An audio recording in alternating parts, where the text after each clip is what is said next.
juice. Oh, Yeah, you I can can't. do it how you want it. Oh, sorry. I can leave you alone.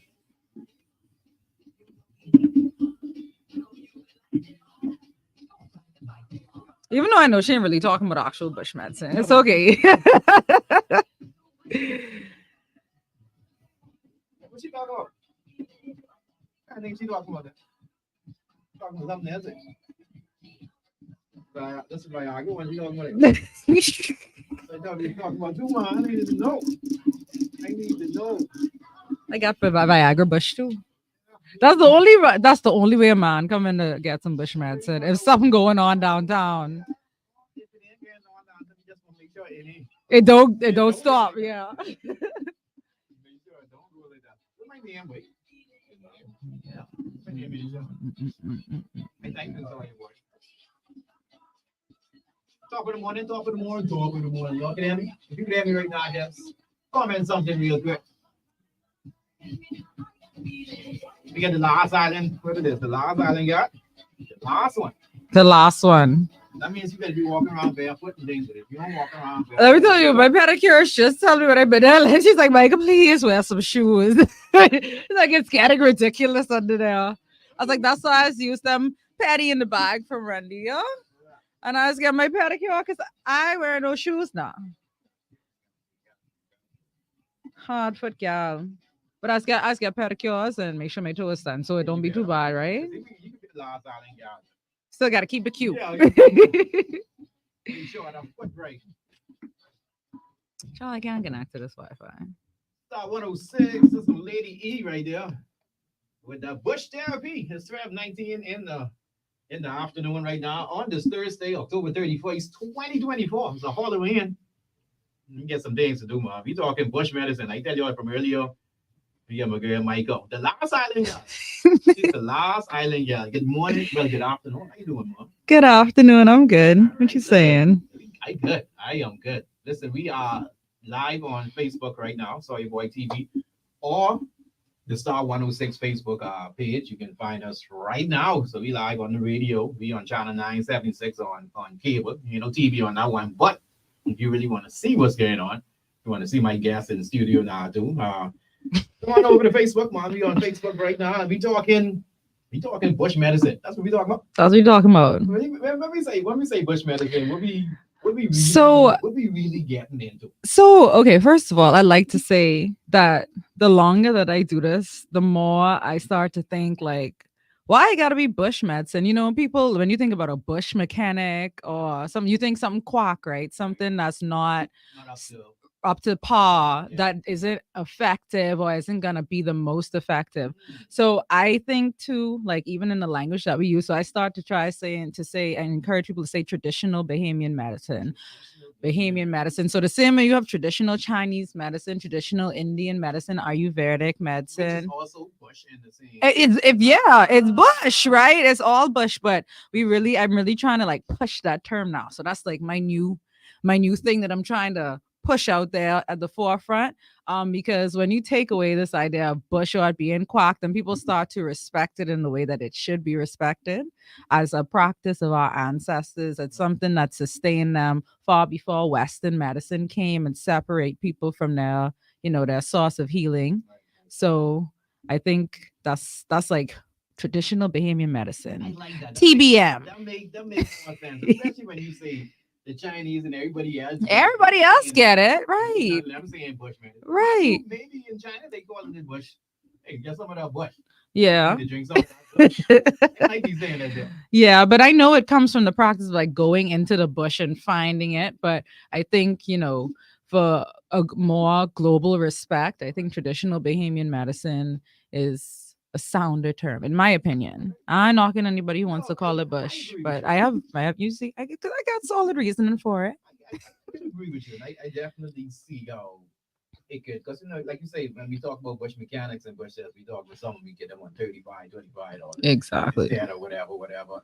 It can do something, but it ain't fully long term. Right. If that's the case. Exactly. If that's the case. You picking up what I putting down. Yeah, I definitely. I get my buy getting put as we go. My buy getting put as we go. Now, when you talk about the last island, y'all, you talk about bush, well, traditional Bahamian medicine.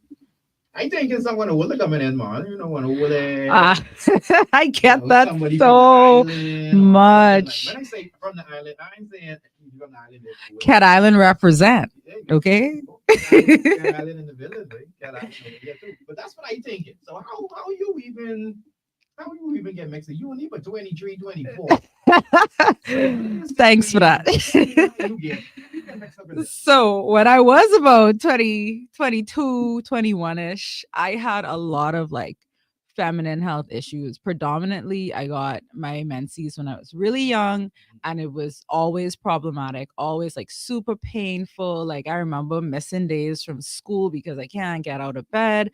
And as I got into college and I picked up with the stress and stuff, it just started getting worse and lasting longer. And so my mom, she had this dream about this plant called rooster comb, scorpion's tail in other parts of the Caribbean, scientific name, angiosperm heliotrope. So it just grows literally. It's like a little white flower. They call it rooster comb because you could kind of looks like the comb of a rooster, but a white one, or a scorpion's tail because the flower curls like a scorpion's tail. Right, right. And my mom had a dream about that where her dead relative brought it to her for her to drink.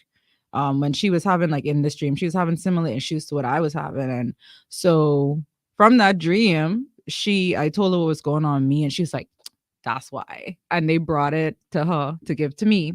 And so I started drinking that, and it was like it was working. I was like, what is this? Like, it can't be that easy. Like this thing that now that I know what it looked like, I seen it everywhere. Right, right.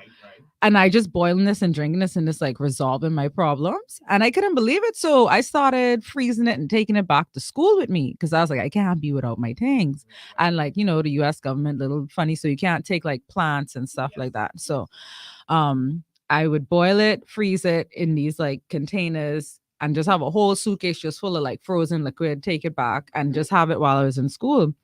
So I started to get way more interested. So when I would come home in the summer, I would like go in the bush with my Grammy. She would show me different plants. Like we would be like behind Sac and just literally like random bush driving somewhere out Adelaide and just in the bush. And I started to learn a lot. And I realized like I started to put forth this effort to learn more about this. And then I started having dreams about people that I don't know, and they bringing me these different plants in my dreams and stuff. And I remember one night in particular, in my Oh, you dreams. dreaming about this? Yes. So I remember one night in particular, my grandfather who passed away, who used to make medicine for people in the Bluff Cat Island.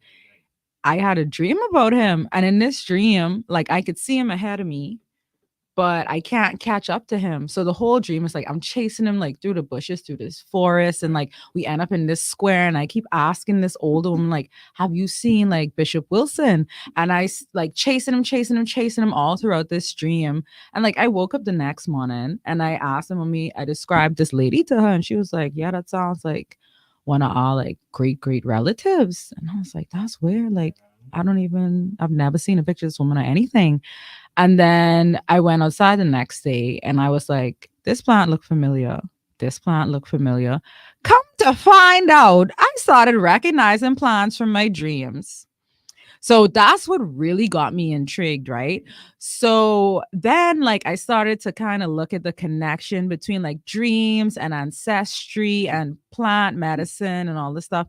And I really started to understand like this is a real like spiritual thing. This is a real like these plants that we have now are the same plants that our ancestors used for healing that they brought over in their hair and however they could when they were enslaved, and brought hair plants that reminded them of plants at home. So when we connect with these plants and we go outside and we look at these and we use these, not only are we healing our bodies, but we connecting ourselves kind of across like this time continuum to our ancestors of the past. And as long as we put forth that knowledge, like it's something in our DNA that wakes up, right? And I always tell people Like, yeah, you want to use the ashwagandha and you want to take the like, all these like high, like well-known herbs that they describe as like superfoods or super plants. But we have to realize like the way colonization is so pervasive, everything that was ours, they stripped it from us, learned from it, used them for that, used it for themselves, and then rebranded it and selling it back to us. And what we seeing in healthcare, in the natural like in the health community, in the health and wellness industry, what we're seeing is nothing but a strip down, a rebuilding, and a selling back. So think about it now. You hear all quinoa everywhere, quinoa, quinoa, quinoa, quinoa. Now, the Aztec people, the native people of South America, this was a grain that was very common to them, something that they use all the time. But then through colonization, all these other things, and capitalism, it was found, and then they started taking that, the other side started taking that and saying, oh, it's a superfood. And then we see the same thing with like soursop. Soursop suddenly became a superfood. Acai berry suddenly became a superfood. So we start to see like they are capitalizing on this, taking it, and now like even when you look at things like oxtail, once it's colonized, bro, the price goes up, and the people who used it for sustenance, the people who it originated with, who've been using it for centuries, find themselves estranged from it because of the price tag, because of all these different things. And so I think it's very important that native, indigenous people, people of color, we wake up to the realization that we have these things right here, right now, and we don't need somebody else to tell us that what we have is going to work, that what we have is valid. Something like shepherd's needle. Everybody knows shepherd's needle. It stick to your sock when you walk through the grass. Everybody wants to root it up. But that has a phytochemical, like a plant chemical in it, that actually shrinks tumors and fibroids and cysts within your body. But at the same time, you go and you check that out. Oh, there's not enough peer-reviewed journal articles to support. But how did our ancestors know then? And how is it that every time our ancestors were using something, when you come back with your research, it just supports the fact that guess what? We should be using it. You see what I'm saying? And so it's so important for us not to skin up at our own tradition. I mean, we should recognize that knowledge that our ancestors have, that deep, rich knowledge of bush medicine that your Grammy has, that is something that could save your life. I work with people all the time who I encourage people, go to the doctor, get a diagnosis, because that's going to help me as an herbalist better help you, because we know exactly what we're dealing with. I would never sit here and say that I'm a doctor. I am not. I am here to offer herbal support instead of a pharmaceutical option. And I think that people have to be more willing and more open to explore and learn. And like I said, everything I know started off on a basis of me learning from my Grammy, or learning what my mummy knows, or just asking older Bahamian people, you see, right, what is what? And then I went off on my own and I like, did more studies, took like botany classes, phytochemical courses, all these things to help me understand like the makeup of plants and these plants better. But I really try to just focus on using what we have here, because we have like 200 usable plants, things that you trot on every single day. Gale of Wind is a plant that once I show it to people, I'd be like, oh my God, I see this everywhere. I should be telling my yard man to pull that up. That breaks up kidney stones, dissolves gallbladder stones, has the potential to clear up herpes. You see what I'm saying? Any kind of viral infection. That plant is amazing. And that's something that people don't even know is something that they can use. And just like you say that, like especially like when I had COVID, when we was in the pandemic, everyone was, the people who I knew, everyone was telling me about the purple flower. You know, the one with the purple or blue. Blue flowers. Yeah, but yeah.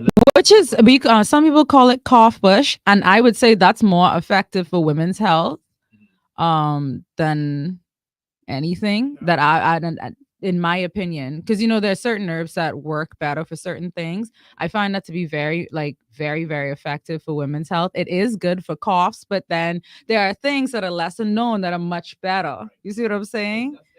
It's a lot. It's a lot. So before we even get in, because we get right into this, Right. some of these people don't even know who I'm talking to. When Oh, I say the last island guy, first of all, let the people know exactly who is giving all of this information. so my name is Micah Smith. I am also known on Instagram as Bahama Hoop Yogi. By profession, I am a yoga instructor, an herbalist. I just call myself an overall wellness guide. And yeah, I did not go to college for this. I got my undergrad in sociology and environmental history. So the history of the environment has always been something that's fascinated me, especially like through the eyes of colonization, how it's changed like landscapes and people groups and all that stuff. And then I got my master's in developmental psychology and nonprofit management. So I really, went way out left field. Everything. So That's just right on Friday. Yeah. this you and plus your ancestors, when your ancestors come to talk to you so deep. And some people don't know because they don't really experience certain things. But then some dreams would be you'll wake up and be like, hold on, that's more than a dream. Right. That is more than a dream, and definitely you sounded like you got that. Now I only said it just now because we can take a little commercial break and we can be right back because we got to find out some more. Because I like to do this with my people who I meet from Andros. Like anybody who I meet from Andros, especially the men, I sit them, I say, Blake, tell me something I don't know. Because you all know, because they people on the islands tend to know so much more about bush medicine, the effects they have, the cures they do, and you come in right here and doing the same. So when we come back, we can talk some more because I need to know how other people can find out about this. So we can get all into that and we can find out some more. So you listen to Star 106, it's the Soy Boy Radio Show. It's 12:34 in the afternoon on a Halloween. Don't be safe on the road. That's all I can say. Be safe on the road because you still live now. So What?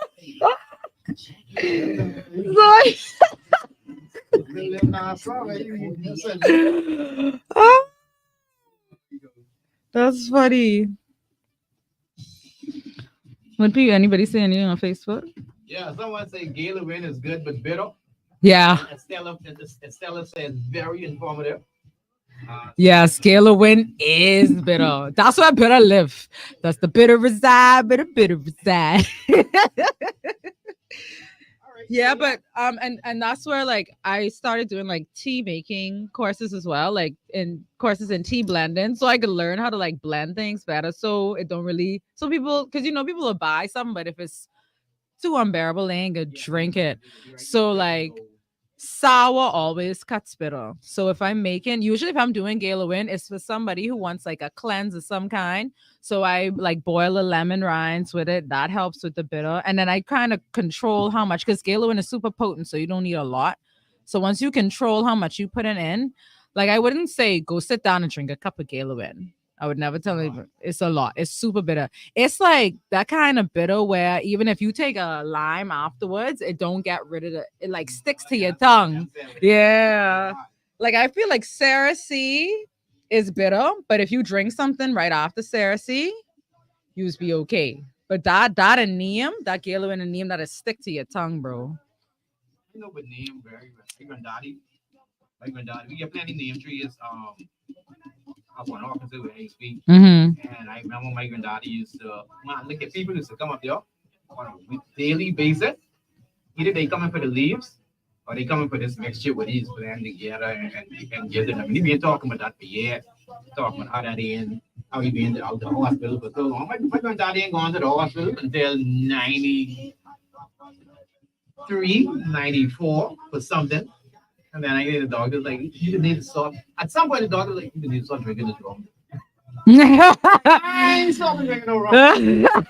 I ain't worried with yours. All right. You have an iPhone charger?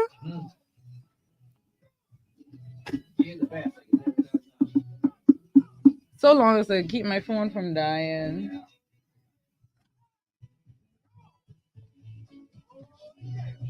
Oh, yeah. All right, so let's get you can get back in there. After this. All right, any questions y'all would like to ask the last island gal while she tuning in right now? You could send those questions in. And we live right now. Star 106, the Soy Boy Radio Show. We get the last out of here, Michael. Smith here, you all know it. Baha Hoopio. No, Bahama hoop yo. Bahama. Bahama Hoopio. Yeah, so 1237. Go back now. Star 106. KB say where Bush McKinney. But we trying to change it up a little bit. We changing the name from Bush medicine to traditional Bahamian medicine. Yes. Oh, let me tell you, mic on. Traditional Bahamian medicine. That's what we're Yes. doing, right? That'll make more sense. It make more sense. More sense. We can't go in the States and be selling no Bush medicine.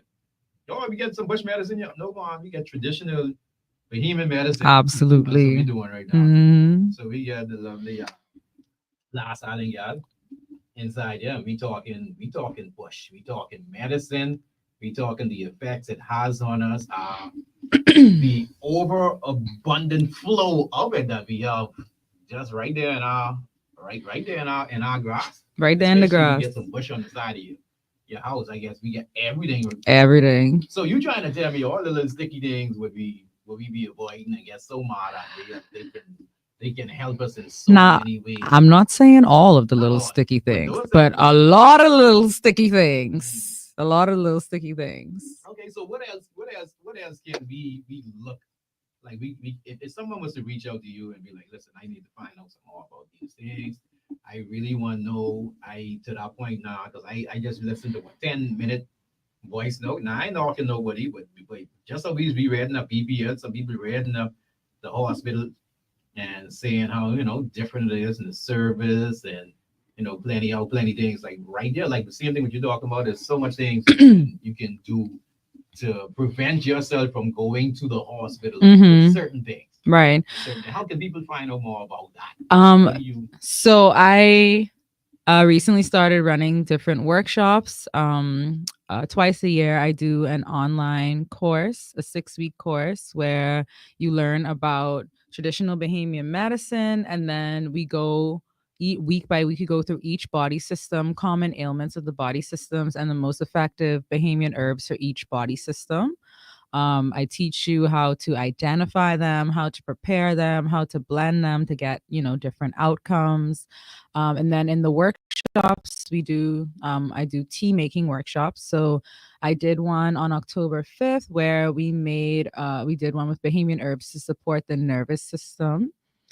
So we blended teas that you can have in the morning to help wake you up, but still give you the general sense of calm while it being invigorating. And then we made teas that can help if you suffer from insomnia or you have like disrupted sleep throughout the night, or just to help support you for a better sleep.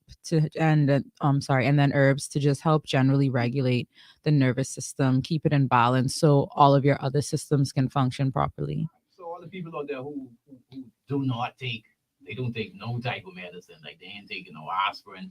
If they get a headache, they trying to find it got to be some other way Mm-hmm. they dealing with that. So Mm-hmm. for those people and people who kind of you hear about it, but you don't really know. Right. So how can these people reach out to you? If they So you can find out reach more information? Yeah, so you can reach me through my Instagram or through my email addresses. So if you're looking to participate in workshops, you can check out Paradise Wellness Co. on Instagram, and then it's paradisewellnessco@gmail.com. So you can check that out if you're looking for workshops and learning to learn. If you're looking to do a lifestyle analysis and a herbal consultation, that could lead to you, getting products to help support you on your wellness journey, then you can reach out to the Last Island Gal, where I do consultations and prepare different herbal preparations to help you support you with whatever you need. All right. And how important? I mean, you can tell that important to you. How important it is to us, like for us Bahamians to know this and at least have the information to, like you say, instead of your ancestors coming to you in your dream and talking to you, like to have it right now to tell other Bahamians, hey, these are the things you need to know. How important is Like, all behemoths to know? I feel like it's so important that it should be a part of our biology curriculum in the schools. I think we should be looking at phytochemistry because what we don't understand is like the wellness and herbal industry is its own thing. And they're always looking for new plants and they're always looking to secure suppliers, right? They're all so it's important for us to recognize like this is literally one of those opportunities to make something from nothing. You could take a bush that you would usually cut down, there's opportunity for farming industries. There's an opportunity for the chemical industry to grow, our medical industry to grow. I mean, we staring like the legalization of cannabis right in the face. How can these herbs help to fortify that as well, and what industry can we build from that? Like, it's much larger than, oh, I taken this and for me, which is important, right? You want to take things to support you. If you surgery is one option, or they're telling you you need to take this medication that's going to damage your liver to try and clean up, some kidney stones. It's good to know I can drink this Galawin and, break it up and pass it. That's one thing. But then when we think like diversifying the economy and the opportunities that lie within that itself, like that's a whole separate thing, right? You could have farms and farms of soursop plants where they harvesting the full plant with the leaves and the roots for cancer research. You can have gale of wind where they growing fields and fields of gale of wind and taking different, isolating different chemicals from that to help treat things like HIV and other sexually transmitted viruses. So I think sometimes we get trapped in thinking too small, like it's much more than that. Like there's so much industry that lies within this. All right, listen, this is plenty of information now. I got Kimberly on the live right now. Hey, Cam. Kimberly want to know. I don't know if you can answer, but she's like, what's good for acid reflux? Because some people listening, and now you get them thinking. Right. You get them thinking like, hold on, I need to figure out something. Because plenty of people trying to do the whole what's the route? More organic, more holistic. Yes. Yeah. So for Kimberly who asking that question, so is it something that when I do my herbal consultations, before I even start making herb recommendations, I check in with people with their diet, their water intake, their stress level, because I spoke a minute ago about regulating the nervous system. So when you're looking at using plant medicine, you have to take it's called a holistic approach for a reason, because even in more like older traditions of medicine, when they look at, before they give you plants, they always look at, they consider illness to be spiritual, physical, and communal, right? So like, is there something going on in your life that's causing you a certain level of stress? Because that affects the hormones that send signals to your stomach to emit certain amounts of gas. Now, mind you, it could be like a physical thing where the lining of your stomach needs some more support. So for just generally speaking, I mean, surprisingly, but probably not surprisingly, aloe is very good, because when you think about the lining of your stomach, you want that to have a good barrier of mucus in the membrane, because that's going to protect your stomach lining from the acid itself. So we want to do things like aloe, anything you think of that has that slimy consistency. So when you when you take love vine and you beat it, and then you boil it, you notice when you boil it gets kind of soapy and stretchy. So that's also good. Anything that they call it having like mucilage. So it helps to line the stomach so that you can have a protective barrier from the acid. Aside from that, you want to try and eat things that alkalize in your stomach and stay away from like a lot of spicy foods. Okay, so yeah, and fried foods. I hope that helps. But if you do need some more information, give us your information again where people can find out more. Yeah, so you can email me at thelastislandgal@gmail.com, Paradise Wellness Co @gmail.com, and either of those Instagrams as well. And then my line is 819-1242. So if you have any questions, you can always reach me on WhatsApp. Like I said, I'm also a certified yoga instructor. So sometimes when I give advice or do the wellness guidance for people, I also offer like different breathing techniques and stretches that they can do to help like mitigate stress. If I see like stress is a significant factor, which it is for a lot of people. So Well, listen, at some point you gotta come back and then we just gotta talk go. And all this. Oh yeah. Stress me out somewhere. We can be talking as I'm demonstration as well. That's so that people can see more of these things, like the importance of waking up early and doing these things, like getting the right teas in your system to give you the energy and the boost that you need, and also the importance of stretching and exercising as well, and even breathing properly. Some people don't. Well, a lot of us take for granted until we find out, oh, this breathing thing hard. And certainly, and trust me. Or even when we kind of push breathing on the back burner because it's an involuntary thing, right? Until you trying to catch your breath or something happens that compromises your breath, and then you realize just how vital it is to your very existence. And so, yeah, I agree. That's very important. I know you have a Belch and golf at the Z. Listen, he's trying to figure out how to breathe. Hold on, wait. Hold on. You feel like you can die. All I said is, okay, you want to take care of your health. And thank you so much for coming in. And thanks for having me. And thank you to the ancestors too for coming in your dream. And yeah, because they made me stick with it. Yeah, because sometimes you need to see it in a whole deeper, on a deeper level. Absolutely. So that's that. So thank you so much for coming in. And Kimberly said it does help. So thank you. Kimberly says thank you. Yeah. Oh, and then one piece of advice about the aloe: don't cut it and then eat it right away. If you have like a bucket, just let it drain in the bucket first, so that like when you cut it, you notice like a dark yellowy like liquid comes out. So you just want that to drain off, and it won't be as bitter as if you, because that's where you could kind of consider like the bile of the aloe. So you want that to drain off first before you. That's because they didn't drain it. Swallow it. Swallow it.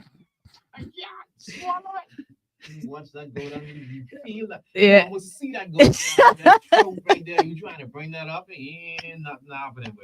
We're growing now, and it's time for us to learn more. The more you know, the more you can help yourself. So many ways, especially if we have these things right there in our backyard. Absolutely. Literally. So thank you so much for coming in. Thanks for having me, Soya. Always a pleasure seeing you. Hey, 12:49 in the afternoon. It's Thursday, October 31st. Hey, talk about deep down in the bush.